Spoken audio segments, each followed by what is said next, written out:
Voici un énoncé, donc je vous présente. Donc, lorsqu'on divise un polynôme par x plus 1, on trouve 1 pour reste. Si on fait la même procédure, lorsqu'on divise un polynôme par x plus moins 1, on trouve 3. Et lorsqu'on divise un polynôme par x moins 2, on trouve 9 comme reste. Et on demande, la question, c'est de rechercher le reste de la division par x plus 1, x moins 1, x moins 2. Bon, vous comprendrez que ça, c'est la multiplication simultanée voilà, des 3 qui sont ici. On sait bien que quand on divise par x moins 1, on a 1 pour reste. Voilà, par x moins 1, on trouve 3. Par x moins 2, on trouve 9. Et on demande que va donner le reste de la multiplication simultanée, donc du produit. Voilà. Des 3 polynômes. Parce qu'il s'agit, on a un polynôme du premier degré qui est x plus 1. On a un polynôme P de x, hein, voilà. Le polynôme est inconnu. Ce qu'on recherche, bon, on ne recherche pas le polynôme, on ne recherche pas P de x. Hein. Ce qu'on recherche, c'est le reste de la division. Connaissant le reste par x plus 1, qui donne 1, le reste par x moins 1, qui donne 3, le reste par x moins 2, qui donne 9, on demande en globalité le reste quand on a fait la division par x plus 1, x moins 1 et x moins 2. Voilà. Bon. Alors on va pas aller par 36 chemins.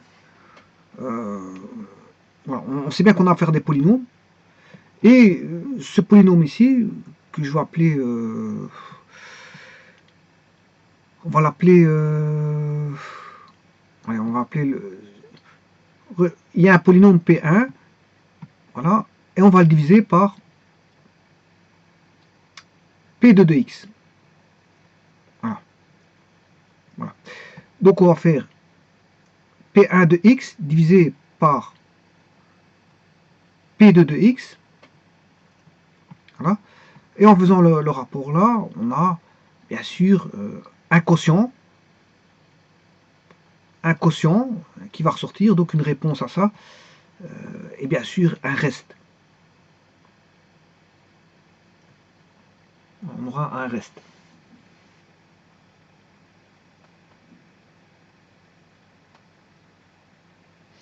Bon, je pourrais écrire encore ça autrement.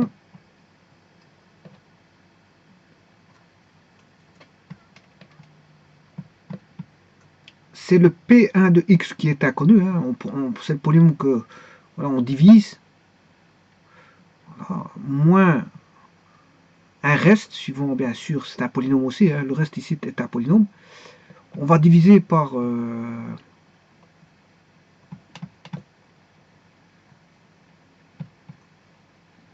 polynôme P2, qui est un polynôme de degré 3.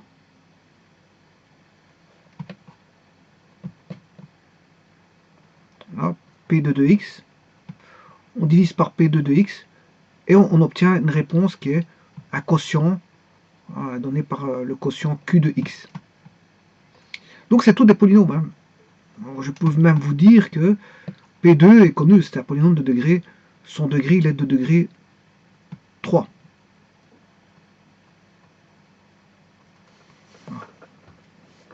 Le degré du polynôme de P2 de x est de degré 3. Voilà. Bon, mais on va changer la donne. Hein. On va voir ça autrement. Le P2 de x, qui est le degré du polynôme 3, de degré 3, qui est x plus 1, x moins 1 fois x moins 1 fois x moins 2, n'est rien d'autre que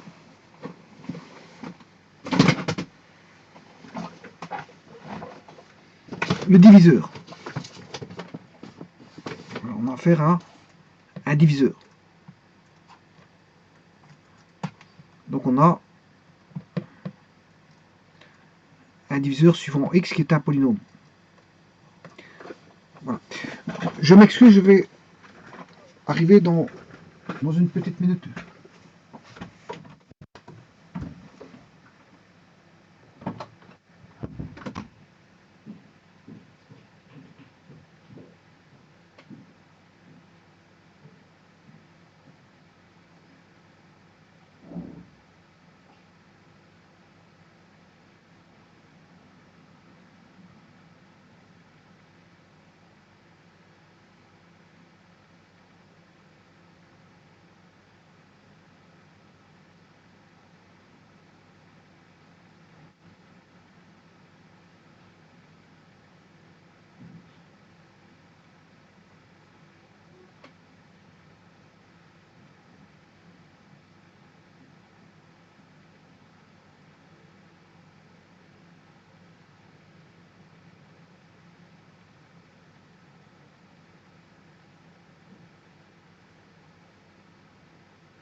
Me revoici.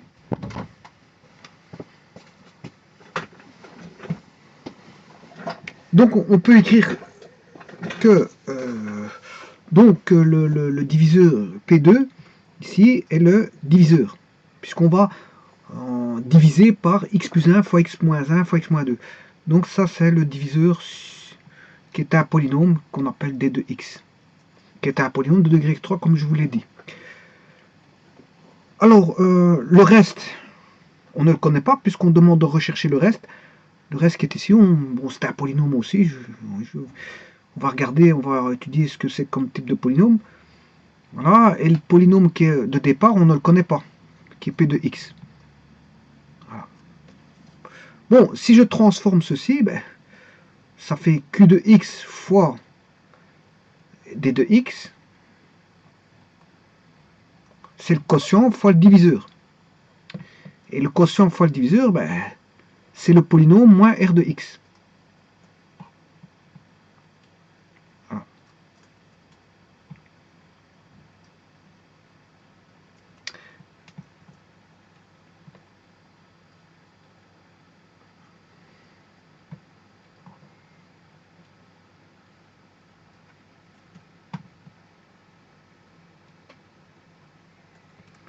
Qu'est-ce que c'est que P1 de x? Mais si je fais passer le reste de l'autre côté, bon, on a voilà, on a ceci.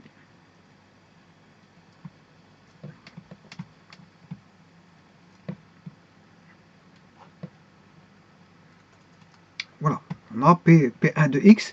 Si vous voulez rechercher P1 de x, ben, P1 de x vaut Q de x fois D de x plus R de x. Oui, il y a deux inconnus, c'est P1 de x et Q de x qu'on ne connaît pas. Le diviseur, on le connaît parce que c'est x plus 1 fois x moins 1 fois x moins 2. Bon, alors P1, dans ce cas-là, on peut dire que c'est le dividende, puisqu'on a affaire à une division euclidienne. Ici, ben, on a le dividende qui est le polynôme P1 de x. Donc vous reconnaissez, voilà la structure de la division euclidienne. Le dividende est égal au quotient fois le diviseur plus le reste. Voilà.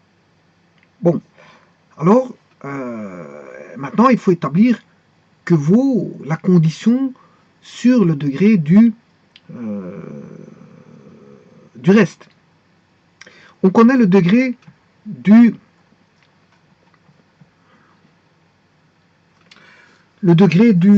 diviseur, qui est à degré 3, puisqu'on a x exposant 1, x exposant 1, exposant 1 ici, enfin c'est x plus 1 exposant 1, x moins 1 exposant 1, x moins 2 exposant 1. Donc le degré, c'est un polynôme de degré 3, il est en x cube. Ça veut dire que le degré du diviseur, est égal à 3. Or, on sait bien que le degré du reste, le degré du reste, voilà, bien sûr c'est un degré du reste, c'est un polynôme, il est plus petit que 3. Donc il aura la forme voilà, d'un second degré. Alors je vais écrire la forme d'un second degré.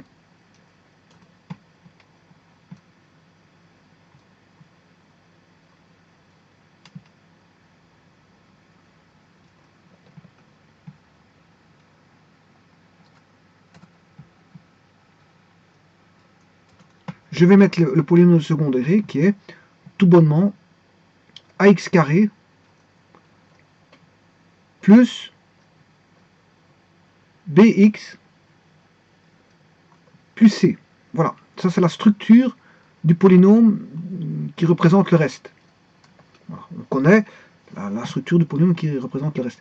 Donc, avec les données qu'on a, on peut retrouver le reste par la division par x plus 1, x moins 1, x moins 2. Bon.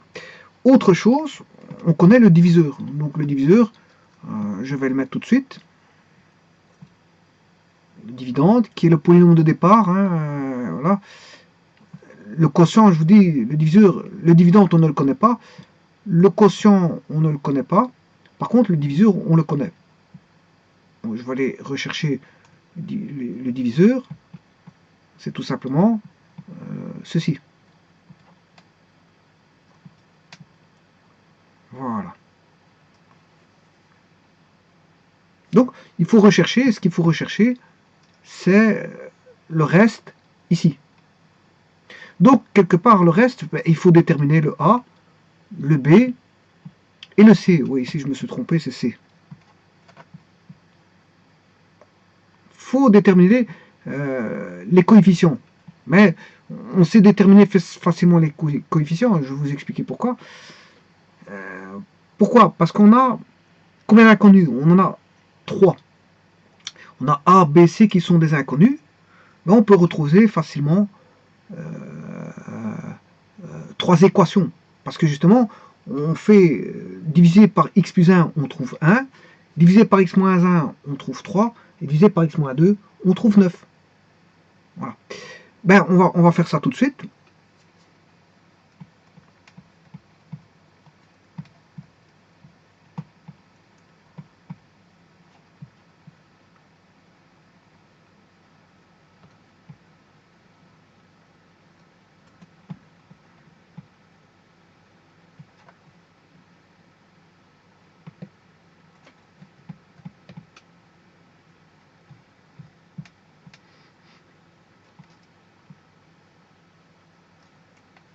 Voilà.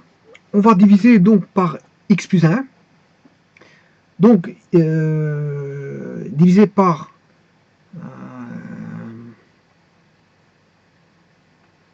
x plus 1, en fait, c'est remplacer x par moins 1. On va remplacer x par moins 1.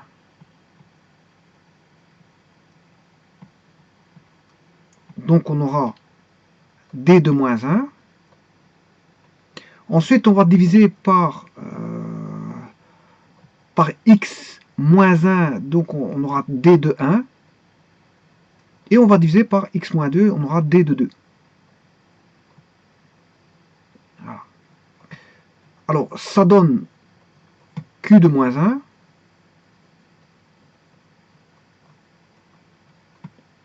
Q de 1. Et Q de 2. Vous allez dire, oui, on ne connaît pas Q. On s'en fout. Je vais vous expliquer pourquoi. Parce que si vous faites par remplacer x par moins 1, mais dans tous les cas de figure, vous aurez 0 dans D-1, D1 et D2. C'est ça qui est bien. Il ne restera plus qu'un reste. L'astuce, elle est là. Hein. C'est pour ça que, bon, ça ne va pas poser trop de problèmes qu'on ait Q et D qui sont des inconnus. Là, ça donne moins 1, et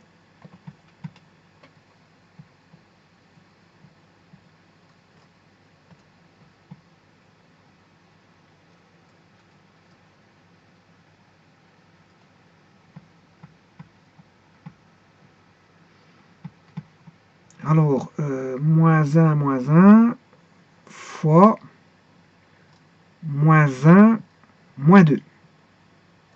Voilà. Et là, vous voyez que ça donne 0. Moins 1 plus 1, ça fait 0. Et il en sera de même pour 1. 1 plus 1, on s'en fout combien ça fait. Bon, on sait bien que ça fait 2, mais bon, on n'a pas besoin de le calculer. Parce que là, ça va donner 0. 1 moins 1, 0. Et là, 1 moins 2, peu importe combien ça fait. Voilà. Là, ça fait 0. 1 moins 1, 0. Fois 2 plus 1.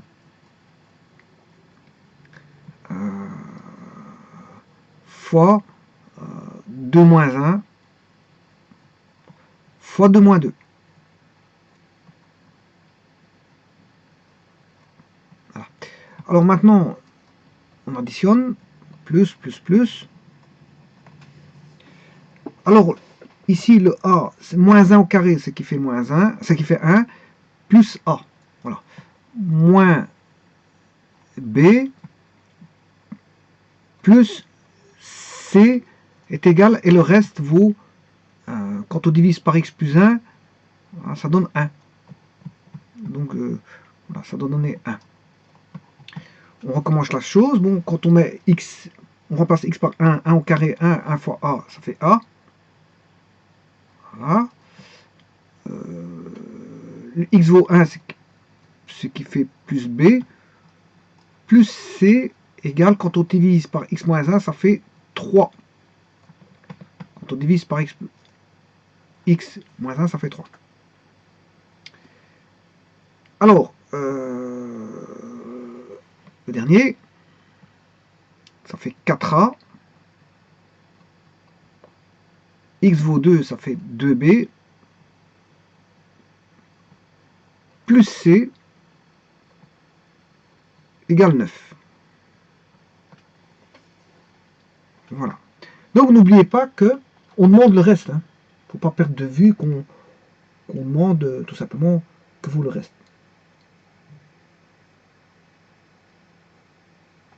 Alors, maintenant, je vais tout annuler ce qui s'annule. Bon, c'est-à-dire que Q-1, on s'en fout ce que ça vaut. Par contre, là, ça donne 0. On a moins 1 plus 1, ça fait 0. 1 moins 1, ça fait 0. 2 moins 2, ça fait 0.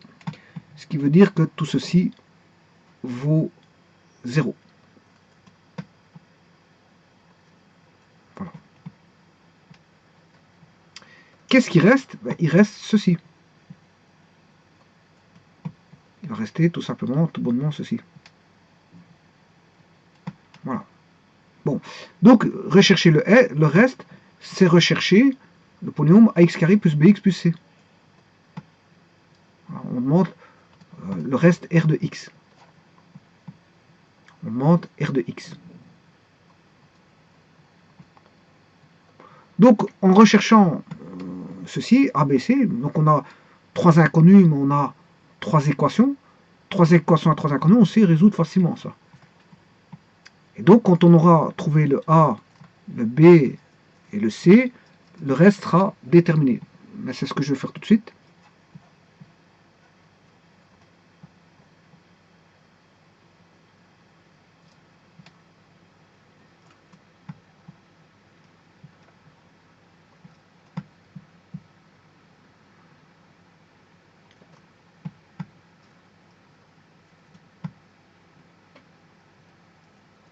Alors, je vais présenter ça sous forme d'une équation. Ça, je n'ai plus besoin de D-1, D1, D2, parce qu'en fait, ce qui va m'intéresser, c'est juste ceci. Alors, je vais réécrire ça autrement. Pour faciliter la tâche, je vais écrire que j'ai le A, voilà, l'inconnu A, l'inconnu B, l'inconnu C, que le coefficient de A c'est 1, de B c'est moins 1, de C c'est 1, et le terme indéterminé, enfin, je m'excuse, comment on appelle ça, le terme indépendant vaut 1. Alors, le A, il vaut 1, le B, il vaut 1 pour la seconde, le C, enfin, quand je dis c'est le coefficient ici du A vaut 1, le coefficient du B vaut 1 et le coefficient du C vaut 1. Voilà. Le terme indépendant vaut 3.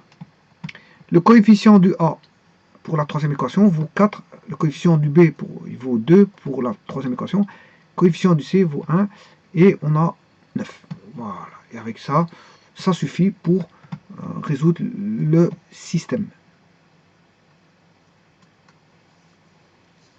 Alors, quand vous résolvez un système, le tout c'est de ne pas se tromper, parce que bon, on peut vite faire une erreur, et dès le moment où il y a une erreur d'inscrite, eh bien, tout sera mauvais. Tout sera mauvais parce que voilà, il suffit d'une petite erreur. Donc, les systèmes d'équations, ce qu'on demande, c'est de la fiabilité. Hein. Quand on étudie les systèmes d'équations, la première des choses qui vient à l'esprit, c'est d'être le plus fiable possible. C'est-à-dire ne pas se tromper du tout. Vous ne devez pas vous tromper. Donc on va essayer de faire cet exercice-là, de calculer sans se tromper. Ça reste que du calcul. Hein, que du calcul. Voilà. Le tout, c'est pas se tromper. Bon. Alors, la première chose à faire, on va utiliser une méthode qui va faire intervenir une triangularisation de 0. Voilà. Alors, ça c'est la ligne 1, ligne 2 et ligne 3. Je vais manipuler la ligne 2 de telle manière à faire L2 moins L1. Si je fais L2 moins L1, tout va changer, bien sûr. La ligne 2 va changer. Ce qui veut dire qu'on aura 1 moins 1, ça fait 0.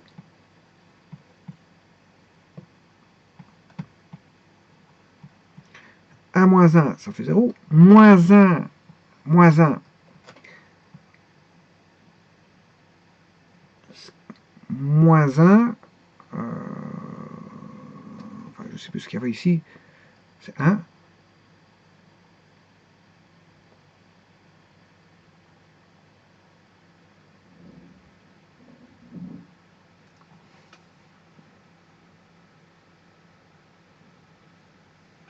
Alors, on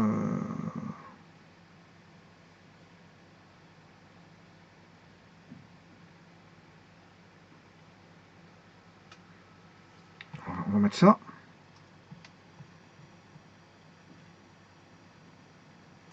Moins 1, ce qui fait bien moins 2. Je ne me trompe pas. Voilà. Et 1 moins 1, 0.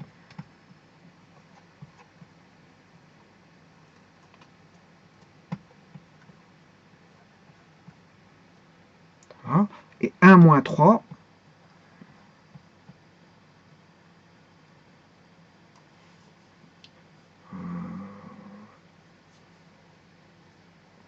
1 moins 3, moins 2.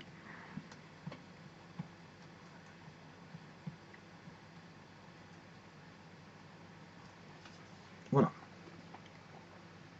Bon, j'aurais pu faire L1 moins L2. Voilà, j'aurais pu faire, c'est là. Voilà, on aurait eu l'opposé. Si je fais L1 moins L2, vous comprendrez que c'est l'opposé de ceci. Bon, mais ce que j'aurais pu faire aussi, ce que je peux faire, si je n'ai pas fait moins L1, moins L2, je peux l'obtenir maintenant. Enfin, je dirais plutôt, je m'excuse, l'opposé de ça, c'est... J'aurais pu écrire l'opposé auparavant, de faire plutôt, à place de faire L2 moins L1, de faire L1 moins L2. Voilà, c'est ça que je voulais dire. Voilà, de faire L1 moins L2. Ça veut dire que j'aurais obtenu l'opposé. Mais je peux l'obtenir ici, l'opposé. Comment?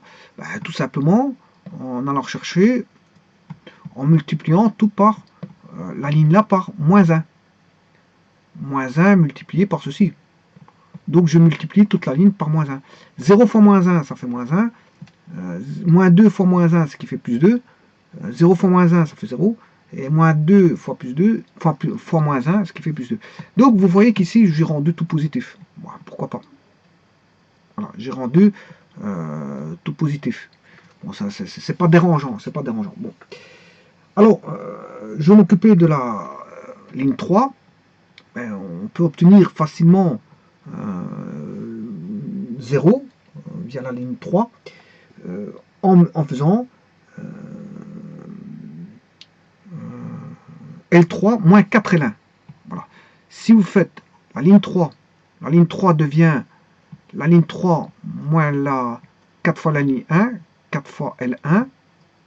Voilà que devient la ligne 3. Eh bien, j'aurai 4 fois 1 fois 4. Là, on a 0. On aura 0 ici. Donc, j'ai bien, pour l'instant, ça rentre bien dans les plans de la triangularisation parce que j'ai 2 0 ici. Alors, 2 fois moins 1 fois 4. Enfin, 2 plus moins 1 fois 4. Moins 1 fois 4, c'est moins 4. 2 moins 4, on va obtenir moins 2.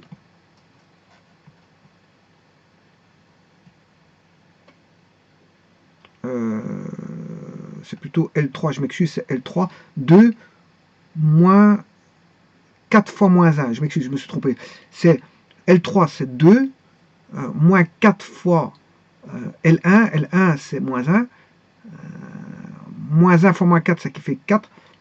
Et 2 plus 4, 6. Je m'excuse. Ouais, il me semble bien que je m'étais trompé. C'était ici, on a bien 6. Je vous dis, si vous n'êtes pas attentif, ça va très vite. L'erreur est vite malvenue. Hein.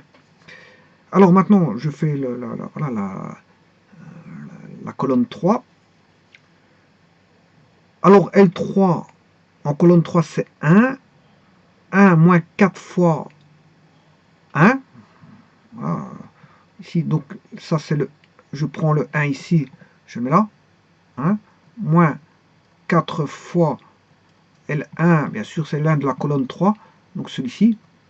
Donc on aura, voilà, 1 moins 4, ben, ça fait moins 3. Je vais noter le résultat. Voilà. On va noter le résultat, ce qui fait moins 3.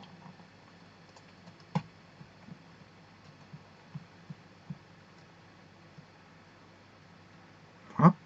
Faisons le dernier. Donc, on a L3 en colonne 4 qui fait 9, moins 4 fois L1. En L1, on a 1. Voilà. On a bien 9. Et si vous voulez, on a 1. Voilà. Et ce qui fait 9 moins 4. 9 moins 4, ça fait 5.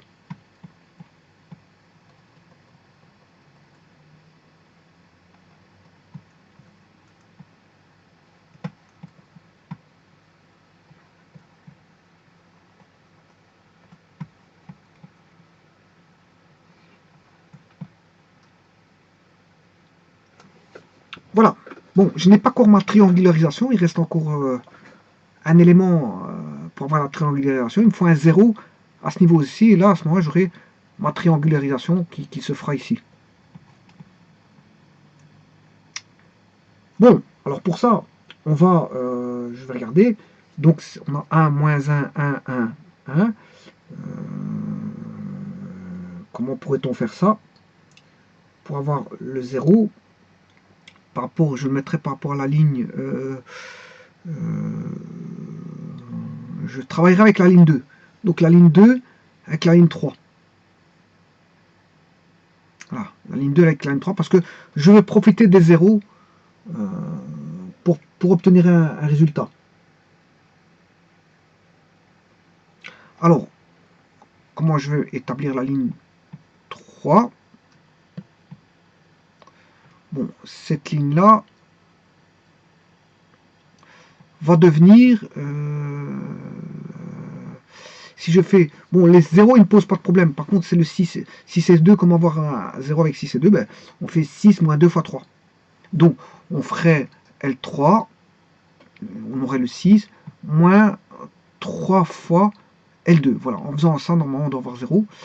Alors, si je mets la première colonne, L3 vaut 0, moins 3 fois 0, ben ça fait 0. Justement, on profite de la triangularisation, c'est de profiter des 0 pour ne pas toucher, justement, à cet élément-là. Il va rester 0, parce que, justement, on joue avec deux lignes pour lesquelles on a 2 zéros. Donc ça ne change rien au résultat.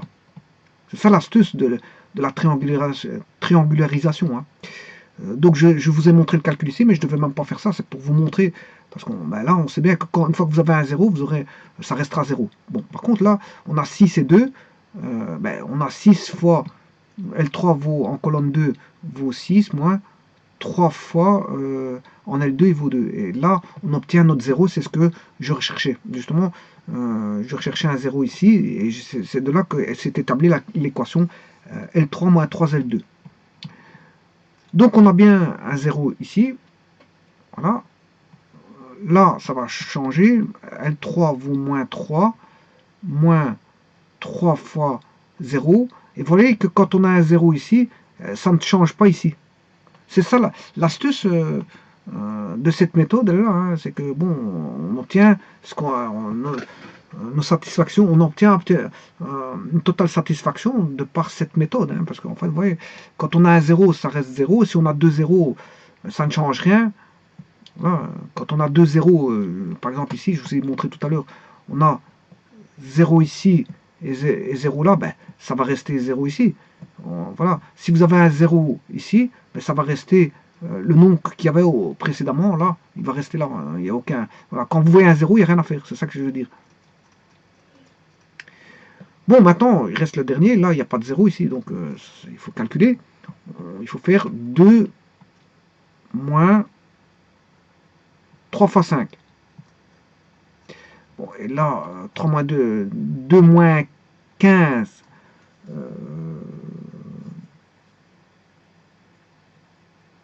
Non, je m'excuse, je ne sais pas qu'est-ce que j'ai écrit, là, je suis en train d'écrire n'importe quoi. Je ne sais pas pourquoi j'ai marqué 2.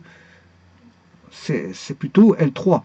En colonne 4, le L3, il vaut 5, moins 3 fois. En colonne 4, en ligne 2, il y a 2. 2 fois 3, 6. Bon, voilà, c'est déjà mieux. 5 moins 6, ça qui fait moins 1. Voilà. Donc le 5 va se changer en moins 1. Voilà, et l'équation est terminée. Pourquoi elle est terminée? Je vais vous expliquer tout de suite. Parce que grâce à cette méthode-là, ben, on a déterminé ici, voilà, le C. Le C est connu là. Le C, il est connu ici. Puisque l'équation dit que moins 3C est égal à moins 1. Moins 3C égale moins 1.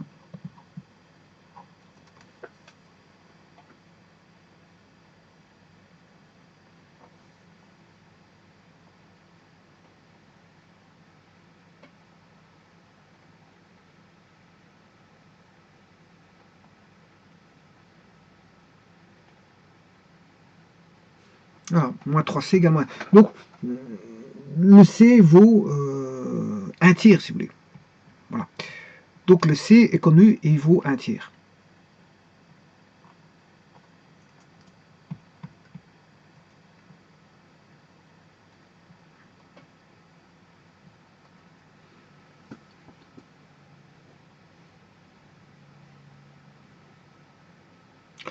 Bon, maintenant, on peut remonter. Le C est déterminé maintenant. Et on peut trouver le B. En remontant, la technique, il suffit de remonter. On va rechercher ici que vaut le B, connaissant le C. Alors il s'avère qu'ici l'équation, c'est... je vais écrire tout de suite. Oui, pour ça, il faut que je mette une couleur grosse pour le... Voilà. 2C, ouais, je vais mettre une autre couleur parce qu'on ne voit rien avec ça. Je prends du noir. Voilà, je vais reprendre du noir. Donc, 2C, 2B, je m'excuse, 2B, plus 0C, C est connu, hein. De toute façon, ça ne sert à rien d'écrire ceci parce qu'on a un coefficient qui vaut 0. Donc, qu'on connaisse C ou pas, on s'en fout. Le B, il est déjà déterminé là. Voilà. Donc, que vaut le B? ben le B vaut 2 divisé par 2, ce qui fait 1. Donc le B vaut 1.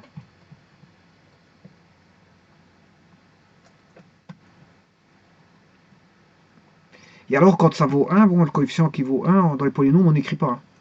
On n'écrit pas. Voilà. Alors on va rechercher maintenant le A. Maintenant qu'on a le A, enfin on connaît le B et le C, reste à déterminer le A. Comment? Ben, on remonte de nouveau d'un cran. On va rechercher cette équation-là. Alors, qu'est-ce qu'elle nous dit cette équation-là? Ben, que 1 fois A plus moins 1 fois B plus 1 fois C est égal à 1. Bon. Ben, le C, il est connu, hein, il vaut 1 tiers. Le B, il est connu puisqu'il vaut, on vient de rechercher, il vaut 1. On a moins 1 fois 1. Voilà. Et 1 fois A, ça fait A. Et tout ça doit valoir 1. Alors, 1 fois 1 tiers, c'est 1 tiers. Moins 1 fois 1, ça fait moins 1. Plus par moins donne moins. Donc on a ceci. Le moins 1 passant, il change de membre. Voilà, et il devient plus. Donc on a 1 plus 1, et 1 plus 1, ça fait 2.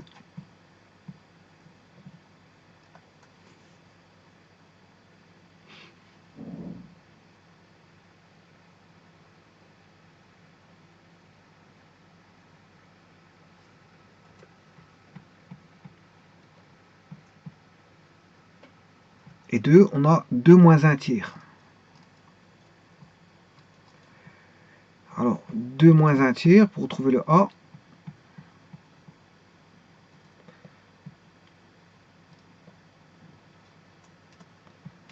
voilà.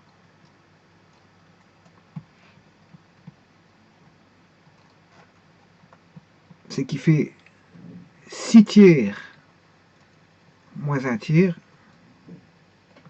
ce qui fait 5 tiers.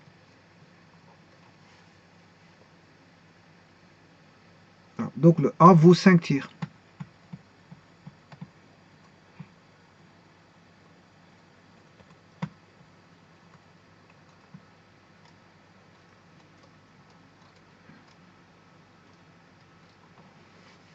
Donc le polynôme, c'est 5 tiers de x carré, plus le reste, c'est 5 tiers de x carré, plus x plus 1 tiers.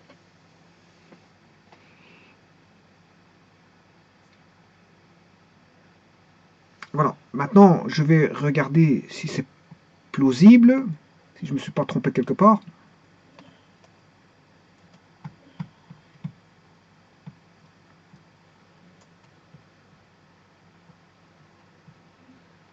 On va faire la correction. Si je remplace x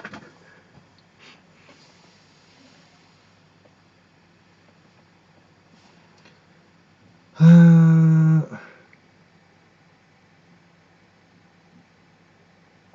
va regarder, donc le A il vaut 5 tiers. Est-ce que une fois 5 tiers, si je me suis trompé, il faudra tout recommencer. Voilà, mais le B il vaut moins 1, non, moins 1 B, le B il vaut 1, voilà, et le C il vaut 1. Voilà, le C une fois 1 tiers. Voilà. Est-ce que ça vaut 1? Je vérifie si ça vaut 1. 5 tiers fois 1, ça fait 5 tiers. Plus 1 tiers, ça fait 6 tiers. 6 tiers, c'est 2. Et 2 moins 1, ça fait bien 1. Ouais, pour l'instant, c'est bon. 5 tiers plus 1 tiers, ce qui fait 6 tiers. Or, 6 tiers, c'est 2. Et là, on a moins 1 fois 1. Moins 1 fois 1, ben, ça fait ce qui fait moins 1. Et 2 moins 1, ça fait bien a bien un ici. Pour l'instant, ça va. Ça marche pour le premier. Donc, si ça marche pour le premier, bon, c'est déjà de bon augure pour la suite. Voyons la suite, justement. On va faire la deuxième équation ici. Alors, 0 fois A, 0 fois 5 tiers, plus 2 fois B, mais B c'est 1, plus C, plus 0 fois C. Bon, mais 0 fois C, 0 fois 1 tiers, ça fait 0. Donc, il doit rester, ça fait 2, et on doit trouver 2. On doit trouver 2. Donc, pour l'instant, c'est encore bon, ça vérifie la première équation, ça vérifie la seconde équation, et si ça vérifie la troisième, c'est que ce qui a été trouvé est bon. Alors, si je fais 0 fois A c'est 5 tiers, voilà, plus 0 fois B c'est 1, voilà, plus moins 3 fois C, C valant 1 tiers, normalement, on doit trouver que le résultat doit valoir moins 1. Ouais, calculons, 0 fois 5 tiers, ça fait 0, 0 fois 1, ça fait 0, moins 3 fois moins 1 tiers, ce qui fait moins 1. Donc, voilà, l'équation est bel et bien vérifiée. Donc, ce qui est écrit là est le résultat du polynôme. Donc, le polynôme, le reste, R de x, vaut exactement 5 tiers de x carré,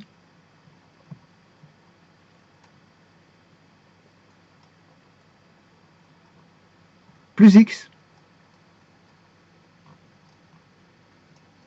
plus 1 tiers. Alors, certains seraient tentés d'écrire le polynôme voilà, comme ceci. Bon, pourquoi pas, ils font ce qu'ils veulent. Le tout, c'est de bien l'écrire. À ce moment, ils doivent l'écrire de cette manière-là. C'est 5x carré plus voilà, 3x plus 1. Voilà, là, ils ont une autre façon d'écrire le polynôme qui est le suivant, R de x.